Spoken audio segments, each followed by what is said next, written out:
This whole concept of dominion in the political sense that we seem to grasp it is really false. That's not what the Bible is talking about. It's talking about having a responsibility, having a balance. We all need each other. Each organism plays its part. In every parish in this island, we need every single factor to play its part. The birds that make it special, the plants that make it special. It's our history, actually. The wars against the British was fought in the cockpit. And so we see it as a sacred area. The Cockpit Country to Jamaica is extremely important. It is part of our children's future.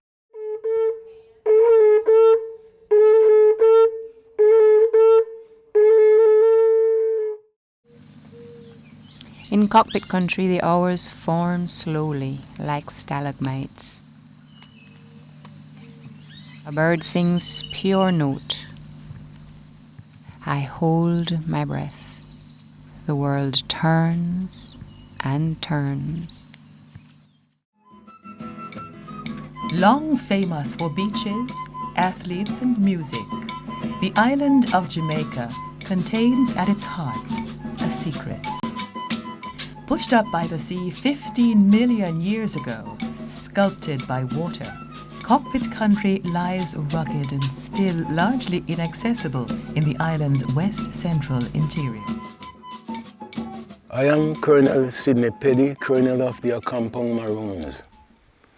We in Acampong live in the Cockpit Country, where it has recently been mentioned that mining will take place. We in Acampong are totally against such a destruction because we see the cockpit as the main watershed for the area. It's our historical spot as well, and we do not want it disturbed or destroyed in any way. People in other parts of Jamaica where they had mining done are complaining even today because they have been displaced, they have been moved about, pushed around, and their health has deteriorated because of the red dirt that is being dug up. Oh, what the heart has loved cannot be torn away. The separate path, the lonely road is anguish. Oh, my brothers, for we are still in love, no matter what we say. This tree is a lime tree, and I planted it and called this lime tree garden. The reason, because I was from lime tree garden, so I planted the lime tree and says it's lime tree garden, so I would always remember where I'm from. I went to Lime Tree Garden Primary School. My parents then sold their land to Kaiser and was resettled in Windsor. They had planned that we would be getting school, church, and the market and road. But then nothing happens. For 41 years, we owned those lands in Windsor, nothing. From where I was living to the school is roughly 4 miles. Then the road was very bad. Then maybe we only go to school 1 or 2 days out of the week. By the time you reach school in the morning, you are tired. And as you know, if you are tired, you're more to sleep than to hear what teacher's saying or whatever. So it was no good for us. And it was really injustice. Really injustice. I mean, being we were small, then we didn't have a choice. Because Santa Ana As you may know, it's very beautiful. And my heart bled each time I visit my hometown. If you go back to the Draba Mountains, which is our main area of focus, in which mining started in the 60s, you'll realize that some communities, Lime Tree Gardens, Thatchfield, Macedonia, Scarborough, Tricey, have been completely wiped out. And these people were instead transported to Knapdale, Lilyfield, Retreat, to name a few, and areas around Monique, without any proper sense of planning for them. Inadequate water supply, inadequate road maintenance, and inadequate schools, inadequate policing, inadequate burial facilities. And as a result, a lot of serious socio-economic problems are showing up in these areas and bringing pressures on some of the urban areas like Claymont, Monique, and Brownstown, to which these people have to gravitate for work and for services. There is no way they could ever think of coming in anywhere in this community or in the surrounding to do mining again.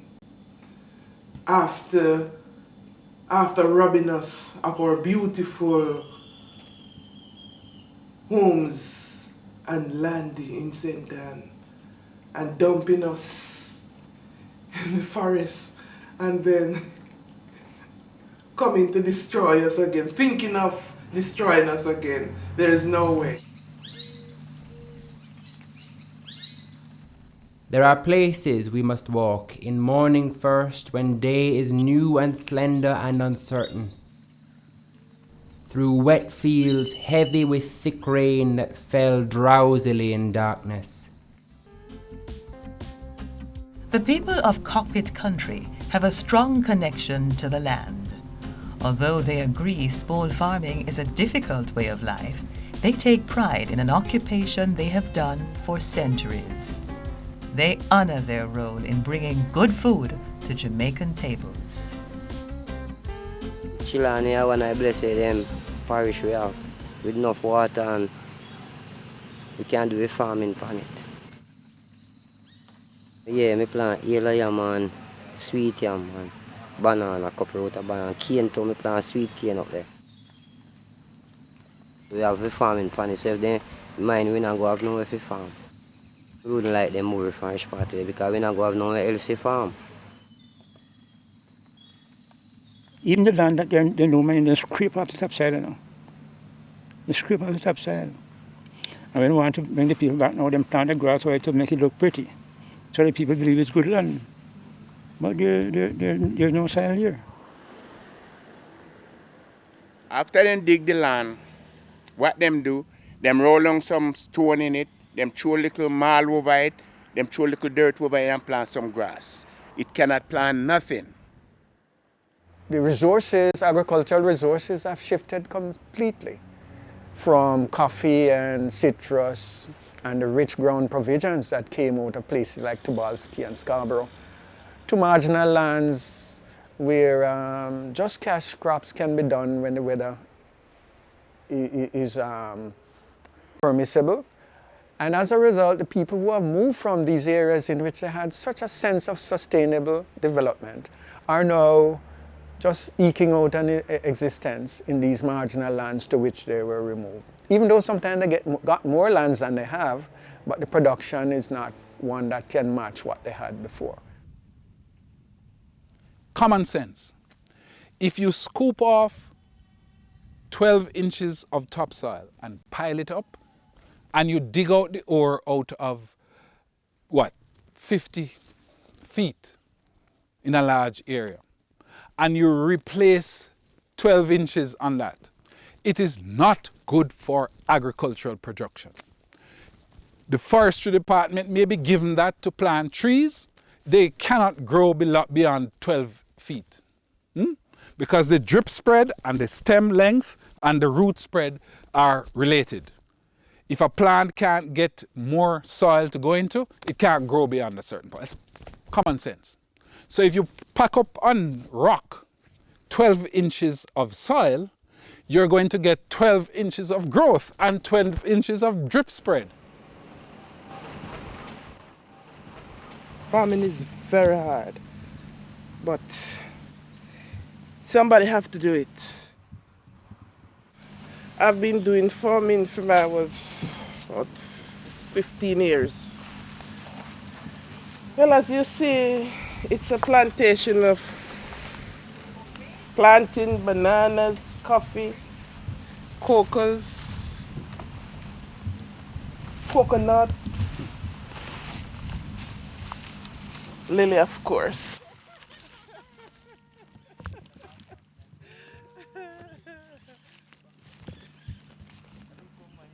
This soil is good. It's good soil. This is the one. This is one the Kaiser wanted, the bauxite company wanted. It's beautiful soil. It's rich. It's very fruitful. Normally the yellow yam take 10 months to 1 year. These now plant earlier. This is renter yam. I don't fertilize food. I do just natural.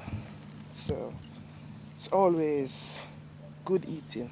Maybe we would have to go on the hillside or whatever, or on the abundant where they doesn't want it. I mean, farming is hard, you know, but you see, reaping time, you will love it. Just come in and you reap a big one and you look at it and say, oh, this is beautiful, knowing that you plant it by your own hand.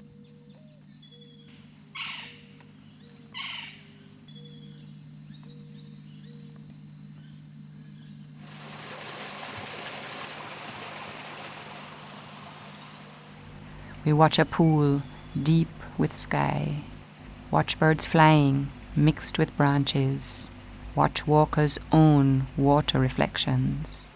What is the water magic? The Cockpit Country, it is very, very important. There are lots of endangered and endemic species there. And the Cockpit Country supplies water to approximately the entire western region. And if we destroy the Cockpit Country, where will our water come from? The limestone filters the water, so if we have no, so you say, strainer, what will happen to us? We have no clean water to drink. Why would we want to disturb a water source that has economic value for the North Coast? How many communities through springs, rivers benefit from this place? Clean water, not just water, clean water that the state doesn't have to provide because it comes in a form that people can take it and they can use it, and they've been using it for a long time. Why would you want to provide the opportunity to one economic opportunity of bauxite mining? We can't even measure carefully the implications. When you look at the aquifers, if you dig and you disrupt the aquifer or you block it up, I can't say where the water is going to run to. I don't know which community is going to flood. I don't know which community is going to stop getting water. I don't know which of the communities are likely to have to be relocated because of the inability to have access to these resources. You know, to mine a cockpit part, because if they mine a cockpit part, it will pollute the water, and the water run under the earth, you know, towards the river. So anyhow they mine it, the water go pollute. You go get rid and we can have no water again to drink. Jamaica was once covered from peak to coastline with forest. Today, Cockpit Country remains one of only 2 large areas of primary forest left in the island. In the cockpit, there are some birds, some bats, some trees, some insects that are found nowhere else in the world. So to be in such a unique position, we are against any destruction of the cockpit. When I look out and see the beauty of Jamaica, I wonder how many really appreciate what is their heritage. Okay, in the education system, you know, for example, for those who like history, who do history, the Cockpit Country has a very historic background. Remember the Maroons, that is where they actually reside. And the Arawaks, they used to hide out in the Cockpit Country whenever, yes. Yeah. And then it also has a very high biological value as a natural resource. Clean air and clean water, and a lot of very, very endangered species. For example, the swallowtail butterfly and the black-billed parrot, and most of them are only endemic to Jamaica. So it is very important for students, especially those who are doing biology and those who are interested in our natural resources and the species that live here. I'm born and grow in Sherwood Content and go to Waldenser Primary. No, that's where I leave school. Normally I used to like shoot the birds them, but one day Mr. Mike come and saw me with few birds and talking to me. I were interested. I turn up to hear what you have to say. And after Mr. Mike talked to me now, I did have a catapult. I go home and put it down. Me got to live, so the birds them got to live. Yeah. So now I don't shoot them anymore. Well, so I'll tell my friend them, no, they could come and see what we're doing, get the fun of it. Don't shoot the birds them. Bauxite mining has been a two-edged sword, like most technology that we have around us. It has brought some level of economic advancement for some people, for example, in the area of employment, which is really not as much as we would believe, because in many cases the workers are not from the particular area, and there's not enough training to equip the workers in the particular mining areas to access jobs. But on the whole, it has created, I would say, a lack of balance in the environment, a lack of balance in the social infrastructure and economic well-being of the parish. Cockpit Country is blessed with the potential for a wide variety of sustainable economic activities. You have so many herbs that for different purposes that it's too much to call.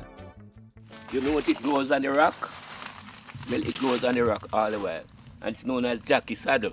The purpose of it is for cold, but you hear tuberculosis, then this is what you boil and get rid of it. One you notice, this one, it grows in the bush like down there, so. Its name is strong back, and that is good for the immune system. What we need is to get medical people in here and to go into the cockpit and get some of these herbs that we are talking about and to experiment from them. Who knows? The one to kill AIDS is here. The one to kill cancer is here. Only to find it. What we want in this Cockpit Country is trails. Let people go in and see how the cockpit situated, what is in there. Be a part of the cockpit, live in it, walk in it, see the difference. And not to see some big hole digging out and destroying the whole environment.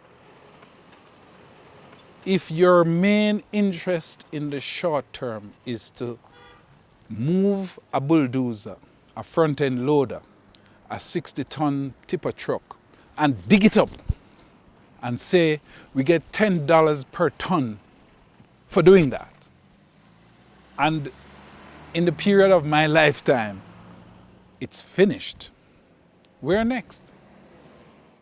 I see it as not only an ethical but a theological responsibility to preserve and protect the environment, not just being homocentric, thinking of humans only, but also thinking of all creation, the plant life, the flora, the fauna, so that we'll have balanced and sustainable development. It is urgent that we start focusing now more than ever on preserving our natural environment, especially when we see how urbanization is going. We will crouch down then in our red earth hollow, press our lips close to the heart of this deep cockpit country, and call out, please don't change, or change if you must, just change slow. Our forefathers left an inheritance for us. How can we as a people sit by and watch it being destroyed by bauxite company, mining? What is going to happen to our children? Or we must say to them, boy, our forefathers died in vain? Or should we, as a people who are living today and see the threat that is to it, stand up and say, no, it cannot happen? I believe we should say no. There's planning, economic opportunity, advantage that is available through this cockpit country. Now, if 27% of Jamaica's landscape has bauxite deposits, the question must be asked, do we mean to dig out 27% of Jamaica's landscape and leave that as uninhabitable, useless? So we're going to pile up the rest of us in. Huh? That's a quarter of the landscape. But it's a quarter of the best landscape. It's just, to me, I would use a bad word. I would say it's ridiculous. It's silly if we are going to do that knowing all that we know now in the 21st century. You know, it means that we would experience drought. We would lose some of the rare species that we see there, the butterflies, the birds, just about, you know, just what we have that money cannot buy. You know, it would be really sad for us to do that. You know, we destroy everything, including all the things that would support us economically, socially, in every way. We are the people of the community. So at least we have a choice. Keep your lands. Don't let what happened to the people of Southwestern St. Ann happen to you. So each and every one would have to stand up and fight for their rights. We will fight it down till the last maroon is left to make sure that there's no mining done in the cockpit country. We want it to remain for our children and our children's children, remain for all times.